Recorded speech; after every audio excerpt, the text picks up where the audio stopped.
Rogers, the quarterback in this class, will possibly have a lot of talent around him. Stubbs.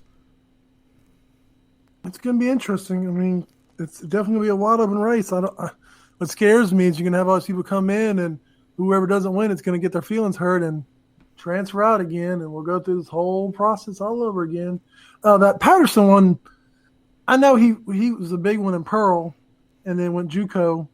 But there was a story a couple weeks ago, and I don't know what the update is on him or whatever, but I don't even think he was in school. Like, he didn't do any summer school. Like, I don't even know he was playing. Like, I need to dig more into that one or whatever, but I did see that. I don't remember where or what, but I don't know what his, what his follow-up date is going to be, if he's going to be here or not be here or what's going on in his life. So that's one to keep an eye on. Like, I was high on him coming out of high school because he was talented.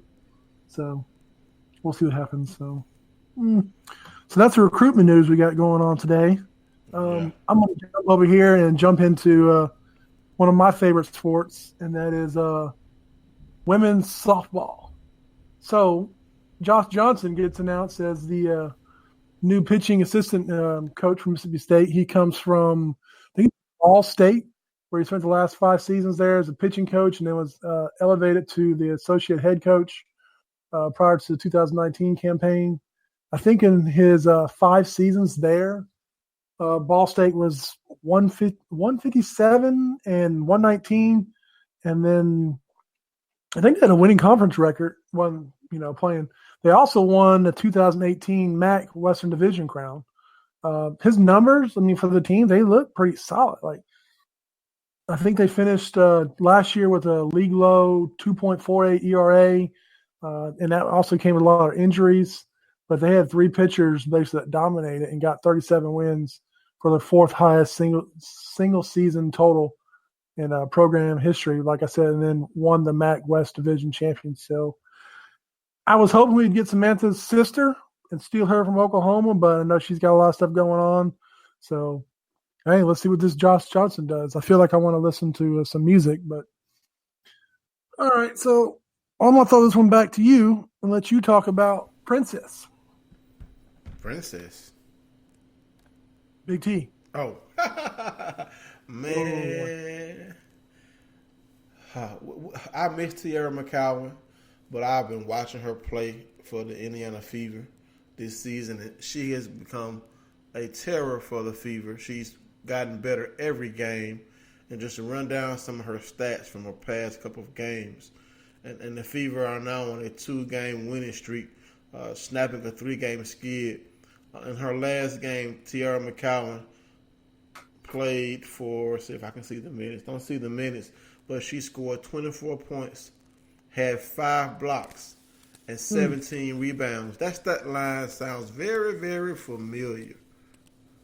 It sounds like her time in maroon and white. And they've defeated Las Vegas Aces. Yes, she got a win over Asia. I'm so glad. I'm so happy because that girl ran Big T ragged. She just ran Big T ragged. So I'm glad to see Big T get a win over Asia out of South Carolina. Now against Seattle, she played 35 minutes, scored 22 points, had 19 rebounds, 1 block, 2 assists. And she's been having a very, very good year this year. And, the Fever are without another star player that is very essential to Tierra McCowan. It's her college teammate, Victoria Vivians. The Fever are sitting at 11-19, which is the number 9 spot, 2 spots out of the last playoff spot. But can you imagine if Queen Victoria was playing this year, how the Fever could be with 2 players who had such a historic run for our Lady Bulldogs teaming up again? I mean, hey, why don't you just bring all the Bulldogs in? Drop your coaching pad and come play for the Fever. You know what I'm saying? Itty bitty, come on, Indiana. Let's bring all the Lady Bulldogs and take a run at a WNBA championship since we fell short at winning an NCAA title. Bring them on, because if Big T is still having such a dominant effect how she had in college in the pros, we know Victoria is going to be a scorer. That's just me just being a homer. I know that can't happen with all the Lady Bulldogs coming to the Fever, but it would be nice to see them play again. But I can't wait to see what these two do together, Queen V and Big T, playing for the Fever next year after Queen V recovers from her knee injury. Yeah, I'm going to have to catch a game next year. I'm only 2.5 hours from them. I was up in Indiana a couple weeks ago for a soccer game, so it's not a bad drive.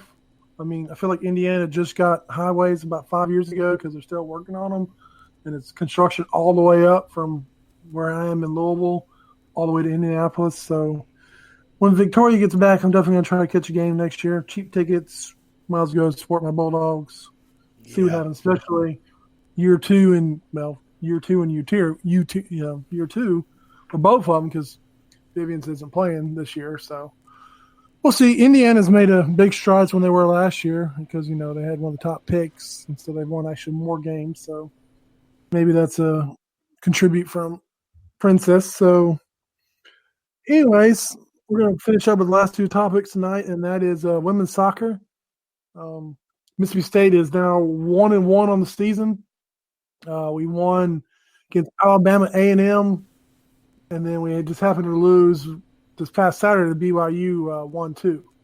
So it's going to be an interesting season for soccer. We've got 2 games this weekend. We've got to go to Eastern Washington on Friday, and then we have Idaho on Sunday. So it'd be nice to get 2 more wins and get back home from the holiday weekend. So what you got for our last subject for tonight? Well, I'm going to talk about volleyball. And tonight, our Lady Bulldogs defeated Belmont 3-1, 3 sets to 1. The Lady Bulldogs swept the first 3 sets, 25-21, 25-15, and 25-23, before dropping a pre-scheduled 4th set, which was probably played by a lot of younger players, I'm pretty sure. They lost that 4th set, 25-17. 3 players that showed out were Paige Shaw, Gabby Wadden, and Aaliyah Stamatis. Up next for the Lady Bulldogs in volleyball, as far as the season opener is against Chattanooga on Friday, August 30th, which is the Start Vegas Classic. And another team that Mississippi State's going to be playing in the Start Vegas Classic is a team that's near and dear to my heart. Probably the only team that I will ever root to beat Mississippi State in any sport ever. And that's my alma mater, Mississippi Valley State University. So, yes, even though I'm a Mississippi State fan, I'm a graduate of Mississippi Valley State University. And listen, don't you try to kick me out. Don't you try to fire me. Oh. Hopefully they've made it 70 minutes to listen to us talk about this. So it's going to be – I would like to see my Delta Devils beat Mississippi State in this volleyball match, but pretty sure it may not happen. Yeah. Volleyball is our only sport that we're lacking in right now. I mean, last year we were dominating every sport. Lacking in hockey. That's a club team. We're going to leave the club teams alone for right now. We got a club baseball team. We got the club men's soccer team. We got the club hockey team. I'm not going to count those right now. I know you probably want to, but no, I don't. I really don't. Ole Miss wants to, though, because when they beat us, they want to, we beat y'all in hockey. Who cares? Yeah. It took me until, I was 20 years old to realize we had a hockey team. I was like, what? And they're like, oh, yeah, they play up in Tupelo. I was like, that's news to me. All right, Stub, go ahead and close us out. All right, folks. Well, if you've made it these 70 minutes listening to us ramble about Mississippi State sports, Popeye's chickens, KFC chickens, all the other little Mississippi State sports we got going on, we never want to overlook them and give them definitely a shout out. So other than that, I hope you guys enjoyed this week's show. We may be back on the weekend depending on how much news happens from now until the weekend. If not, we will see you guys Thursday morning, and we'll record on Wednesday night. Holla.